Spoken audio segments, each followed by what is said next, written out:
Mga nasabat naman na kontrabando mula sa iba't ibang operasyon, ating pag-uusapan kasama si Attorney Vincent Philip Maronilla, Assistant Commissioner at tagapagsalita ng Bureau of Customs. Attorney Maronilla, magandang tanghali po. Magandang tanghali po, Asek, at magandang tanghali po sa lahat ng nanonood na nakikinig sa program niyo. Apo. Attorney, unahin po natin ang naharang na agri-products na in-inspection kanina ni na Customs Commissioner Ariel Nepomuceno at Agriculture Secretary Francisco Chu Laurel. Ano po ang detalye nito? Maaari po ba ninyong ibahagi?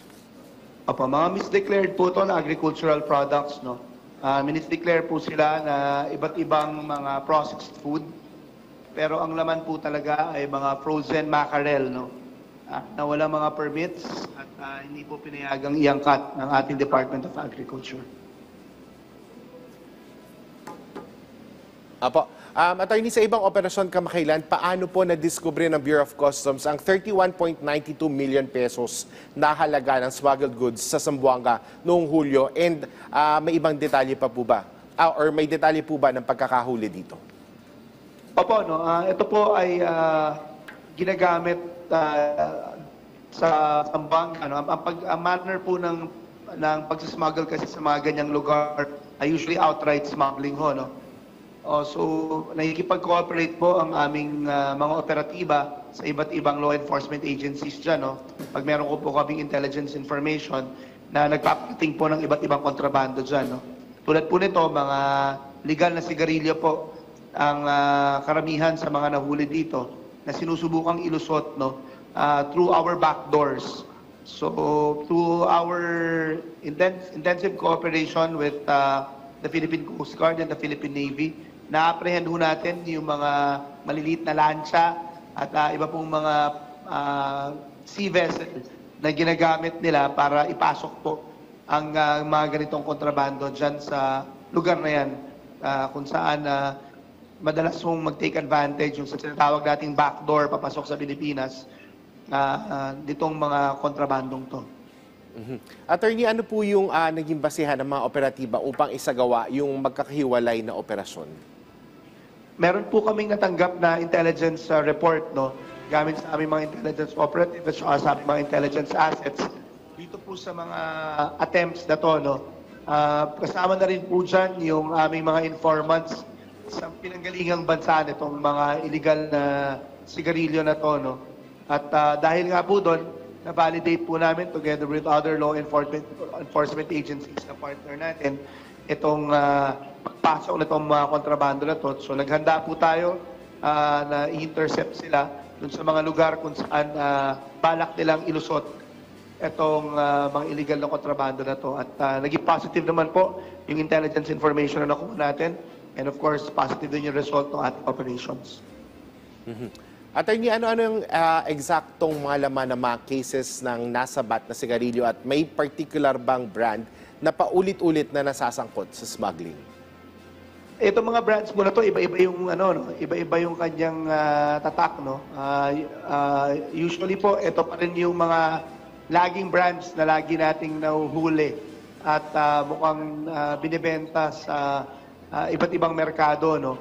Ang kinikater po nito yung mga areas kung saan po hindi masyadong nakakapag-market yung mga big brands natin. So for example, yung mga provincial areas po, no, especially dyan po sa bandang Mindanao, meron din po dito sa bandang Visayas at Luzon area, pero yung mga malalaking probinsya po natin, no. Dahil po mura ang pagbebenta nito, dahil nga po smuggled at walang pinagbayaran, yun po ang kanilang ginagawang advantage, no. Kaya may iba tayong mga kababayan na talaga tinatangkilik yung kanilang produkto. Even if there were repeated instances na test po ng ating mga agencies, no, na hindi po siya safe for consumption. Attorney, may pahabol lang na tanong ang ating kasamaan sa media na si Tuesday New ng DZWB tungkol doon sa naging operasyon kanina. Kung natukoy na daw po ba kung ang consignee ng na-discovering agri-products at kakasuhan po ba at ano ang plano ng BOC at DA sa mga nakumpiskang produkto? Natukoy na po namin yung mga consignees. May kaming na-file din na kaso, no? sa Department of Justice laban sa consignee, sa broker, at sa iba pa pong na-identify namin na naging involved sa pagpaparating nito mga isda na to, no, na walang permit. Okay po. Attorney, dito naman po sa nasabat na 250 na sako ng white sand at sirang corals, may indikasyon po ba ng illegal marine resource trade? Oo, sir, binabantayan ho namin yan, no, kasi usually ho, yung mga ganyang scheme, kung hindi ho sa international waters na malapit sa atin nakukuha, doon po talaga yan sa ating exclusive economic zones. At napaka-dangerous po niyan dahil po yung mga nasasabat natin na yan, sinisira yung ating karagatan, no? Yung natural resources po doon sa karagatan na hindi talaga nating ginagalaw at ine-exploit dahil po yun na nagme-maintain ng buhay doon sa mga karagatan natin. Dahil po sa kahalagahan para sa ibang bagay nitong mga items na to na kahit illegal mong kunin at iparatingin o i-export, may nag-a-attempt po. So together po with the Department of Natural Resources, so sa ating po Department of Environment and Natural Resources, we're able to coordinate them and get intelligence information as to the usual methods that are being used pagdating sa pagsasmuggle po nito, papalabas or papasok sa ating bansa. No? Meron po kasing mga techniques by way of nire-determine namin kung saan yung mga packaging na pwede silang ilagay at yun po ang detection scheme na ginagawa natin sa ating mga x-rays. Attorney, masasabi po ba nating safe pa ba yung frozen mackerel for human consumption at ano po yung gagawin dito? Ipapatest po natin to sa Department of Agriculture. No? Itetest po yan at titingnan po kung ano yung kanyang fitness for human consumption. Now, if it is declared fit for human consumption, we will let the Department of Agriculture determine the manner of its disposition. Okay po.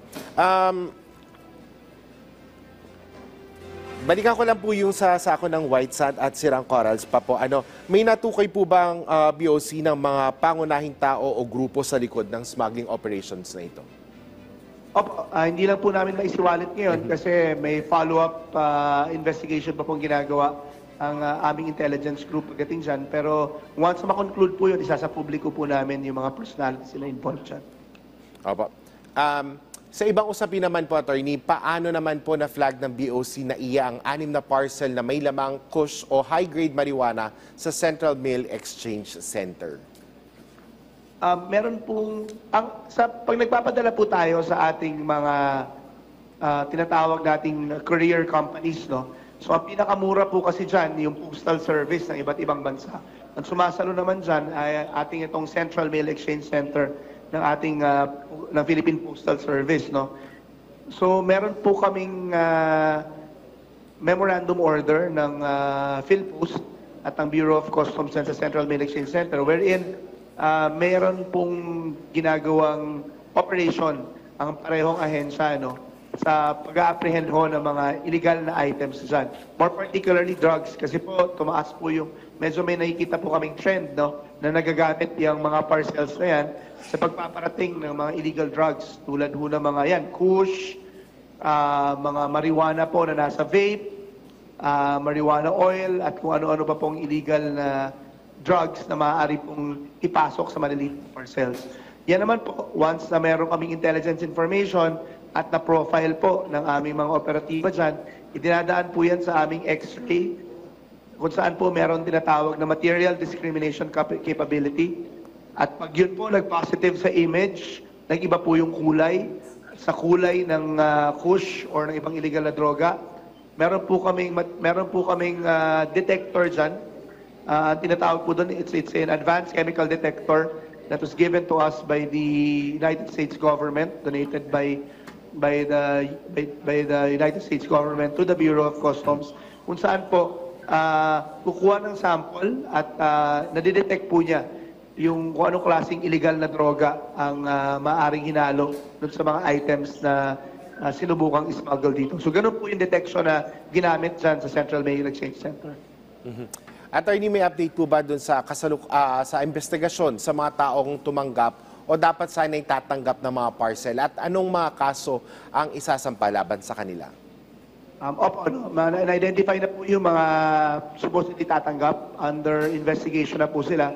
At pag napatunayan pong involved sila dito, no, at sila po ay kakasuhan ng paglabag sa Customs Modernization and Tariff Act at ang mas mabigat po dyan, paglabag sa ating Dangerous Drugs Act, no, o Republic Act 9165.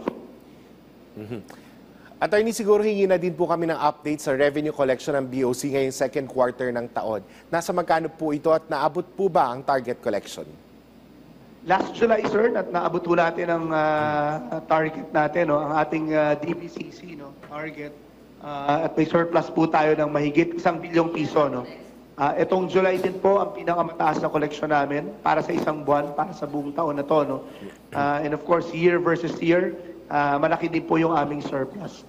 Doon po sa aming bagong emerging target, no, sa DBCC, mula po ng January hanggang July, on target naman po ang Bureau of Customs. No?